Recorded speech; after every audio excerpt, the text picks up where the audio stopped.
You're mad because I never you. We've been together for 5 years. I never you. You stink. You have bumps between your legs. It smells. I don't like that.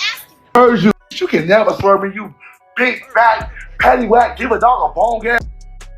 Excuse me? Miss Bumpy? Never. Ever. I would never stick my you. It's too pretty. And the Spanish poppies deserve it. Moment. What are you talking about? What are you talking about? Like, come on now, bro. Let's talk about it. You're mad because I never you. We've been together for 5 years. I never you. You stink. You have bumps between your legs. It smells. I don't like that. You're not my type. I like light-skinned Spanish pretty boys. You're not my type. First of all, at all. I rock with you because I felt bad, one, and two, we built so much of a bond. I'm like, whatever, I'm gonna rock out. What are you talking about? It started with a single video clip, just a few seconds long. But those few seconds changed everything. Saucy Santana, the bold, loud, and fearless personality the world had grown to love, was seen crying. And not just crying, he was shaking, broken, stripped of the armor he always wore so confidently. That clip hit the internet like a bullet to the chest. People couldn't believe their eyes. What had happened? Why was he like this? What could possibly make someone like Saucy crumble like that? The answer came fast, and it came with a punch no one was ready for. Word spread that Santana's ex had exposed something deeply personal, something that was supposed to stay hidden forever. A private medical document. Not just any document, his HIV status. It had been leaked without mercy, without warning, and without consent. One day, Santana woke up to find the most private part of his life laid out for the world to judge. The betrayal felt unthinkable. This wasn't just some text or screenshot. This was his health, his life. A secret that should have stayed locked away. And the one who leaked it? The very person who once promised to protect him. The same man who had whispered sweet words in his ear now used his pain as a weapon. Fans were furious. Supporters flooded the internet with love, while others, colder, crueler ones, fed off the scandal like vultures. Santana tried to stay strong. He posted a few words here and there, sometimes vague, sometimes full of fire. But nothing hit as hard as the live video. The one where his voice cracked, his tears refused to stop, and his eyes said everything he couldn't put into words. "You were supposed to love me," he muttered. And that line stayed with people. You were supposed to love me. But things only got worse. Just as fans were rallying behind Santana, another name got dragged into the mess: Young Miami. She had always stood beside Santana. Their friendship, their moments together on screen, their jokes and laughter, they were real. Or so it seemed. Because now, people were whispering that Young Miami had something to do with the leak.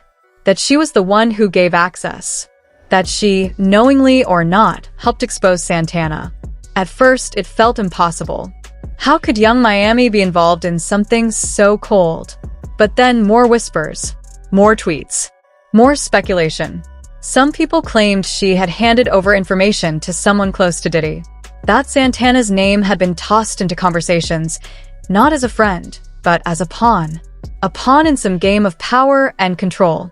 It sounded wild, but this industry? It's filled with wild things. And when money, fame, and power get involved, people start doing things you wouldn't believe. 1 minute, you're laughing on a podcast with your best friend. The next, your world is on fire and you don't even know who lit the match. Santana tried to reach out.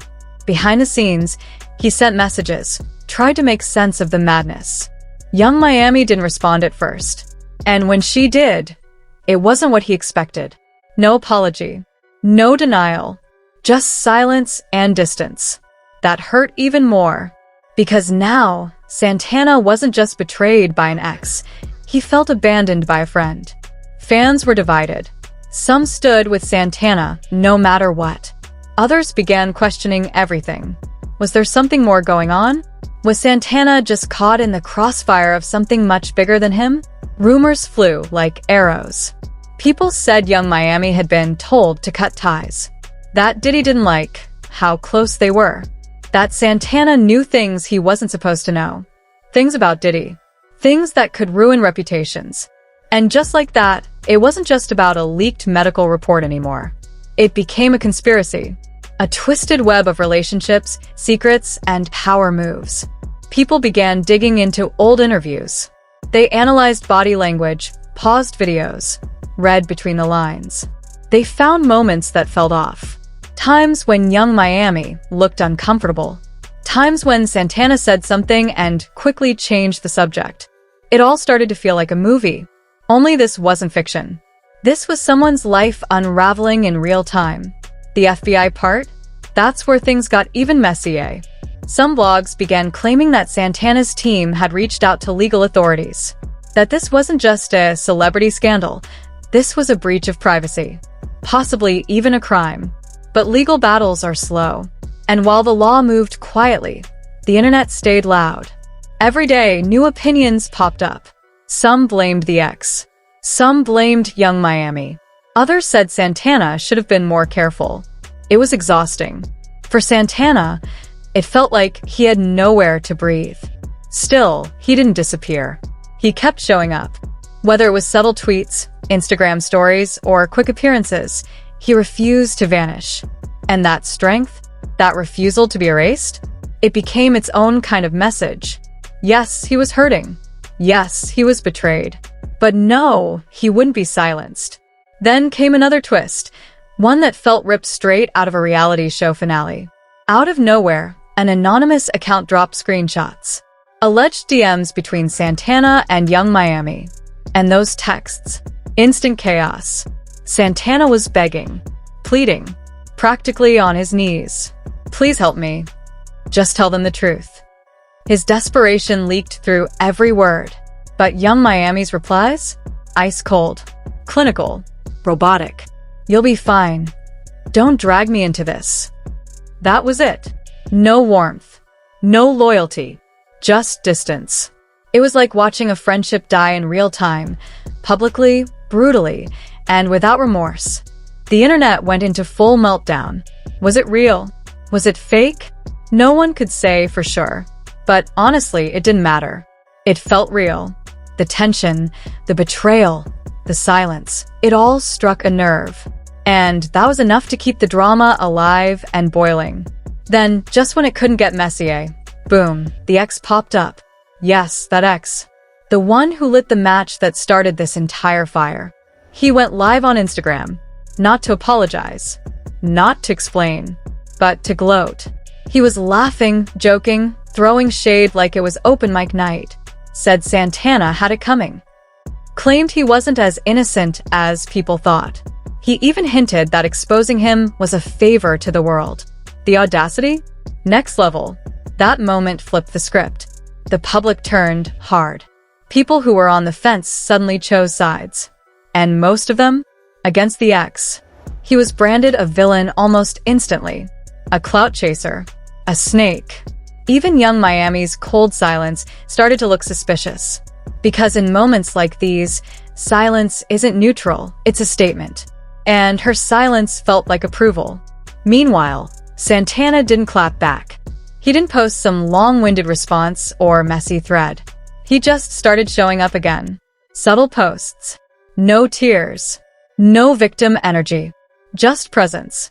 And honestly, that spoke louder than any statement could. Because when someone tries to humiliate you, tear you down in front of the entire world, and you still stand up, still post, still live, still exist, that's not weakness. That's power. That's survival. And in this drama-filled storm, Santana showed everyone exactly what resilience looks like. Still, questions remain. Was this all planned? Was Santana targeted? Was this about more than revenge? Maybe this wasn't just about a breakup gone wrong. Maybe this was about silencing someone, about teaching a lesson, about reminding people that in this industry, secrets have a price, and betrayal comes with receipts. Whatever the truth is, one thing's clear. This story isn't over. Santana is still standing, still speaking, still hurting, yes, but still fighting. And that fight? It's louder than any leak, stronger than any rumor, and more powerful than any silence. So what's next? Will young Miami speak out? Will the ex face consequences? Will Santana take this to court or to the studio? Only time will tell. But one thing's for sure, this isn't the end. It's just the beginning of a story no one saw coming. And we'll be watching every step of the way.